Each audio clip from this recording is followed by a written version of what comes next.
ده سيدنا النبي صلى الله عليه وسلم بيقول ايه؟ بيقول حبيب النبي ان للمساجد اوتادا جلساؤهم الملائكة ان غابوا افتقدوهم، فان كانوا مرضى عادوهم، وان كانوا في شدة دعوا الله لهم.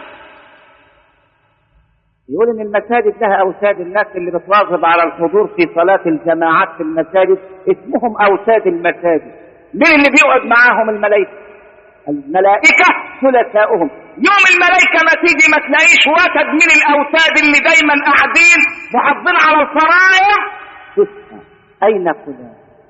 ولما حضرت قالوا ضاع. يقابلوا الحفظة اللي كانوا ماسكين الوردية، ما احنا علينا ورديتين، وردية من العصر لغاية الفجر ووردية من الفجر لغاية العصر. علينا ورديتين في النبي ما قال يتعاقبون فيكم ملائكة بالليل وملائكة بالنهار. ناس تمسك من العصر لغاية الفجر، وملائكة تمسك من الفجر لغاية العصر. يعني دول اسمهم الحفظة. الملائكة تسأل بعضها هو فلان ما جاء فيها النهارده يصلي العصر؟ ده مريض. الملائكة تاخد بعضها وتروح له البيت، تدخل عليه البيت تزوره تعوده، وإذا حلت الملائكة ذهبت الشياطين.